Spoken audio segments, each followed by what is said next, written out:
In Earth in the Crosshairs, you make a terrific point about a transcendental invasion, but it's set in a setting that we wouldn't have expected, namely that our scientists, our top people, have gone over and examined Assyrian and Babylonian carvings and the alphabet and the writings on the walls over there, and they have concluded that those writings, Babylonian and Assyrian writings, are telling the story of the gates of hell. That is transdimensionalism, and apparently it was quite common in those days. And comment on that, if you will. Well, I think it's really important to understand that most of Christian teaching has wrongly taught that the sons of God were the sons of Seth, and that's not the case. Because in the Bible, from the very first chapters of Genesis, everything that God created was after its likeness and kind, and God saw that it was good. When you're dealing with hybridization, where they're animals, and by the way, that's one of the reasons that the pre-Adamic race was judged, was due to their genetic experiments. So all these vast stories of ancient civilizations, when they started with messing around with, and they weren't human beings at that point, but the animals and all of their genetic constructs, the number one question I get asked is, were those the guys that genetically created dinosaurs? Well, I would say this, based on some of the evidence from our Mexican digs, I mean, there's some really strange creatures in those. And again, Gary, the Smithsonian has covered it up. They seized 35,000 artifacts from a gentleman in Mexico, right where we're digging from our expeditions, which are available from Prophecy Watchers, and showing in film. We're digging the holes. Guys are going down, in one case, 9 feet, digging this stuff with their hands, because you got to be careful when you're doing it. I mean, they didn't have everything, that we have access to. But what was interesting is that in real time, they're pulling up artifacts with some of the most interesting glyphs. A glyph would be the writing around the frame. That's a Stargate, by the way. And being able to interpret those, and it's not an easy task. Over the couple of years, this is something important.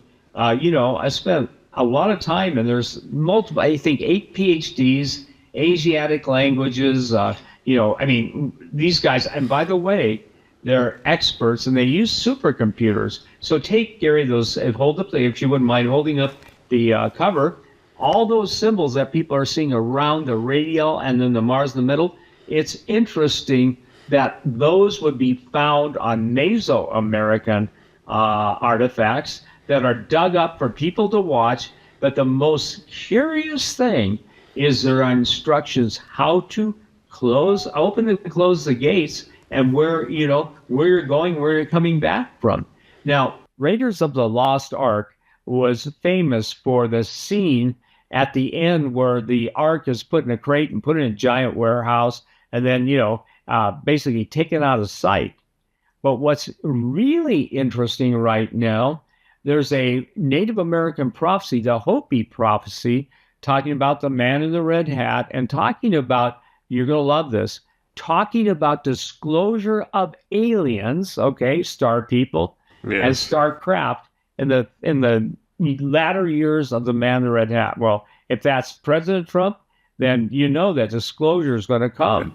And I think that I want people to understand this, that to take 500, you'll appreciate this, take 500,000 of those symbols, okay, I don't know, even on the Hanubu spacecraft or the Nazi bell, there were strange symbols. And unless people understand that Heinrich Himmler and the Third Reich was steeped in occultism, and even Wernher von Braun, famous, former head of NASA, Hermann Oberth, second most famous missile scientist in the world, are talking about, it's not that the German scientists were smarter than everybody else's scientists, but they had help from the other side. Very famous name in the Nazi world is Dietrich Ehrhardt. They literally would bring forth evil spirits during their seances, And I'll try and say this tastefully and tactfully, but that would give birth to almost ectoplasmic entities that were translucent that would dictate advanced science, tell them advanced history, ancient history. So the Third Reich in the occult is a phenomenon, and it's going to come back with Fast and Furious. And the ramifications, I tell people, the ramifications of the gates of hell are the damnifications of untold billions of people to hell unless they repent, accept Jesus Christ as Lord. It's that late in the game.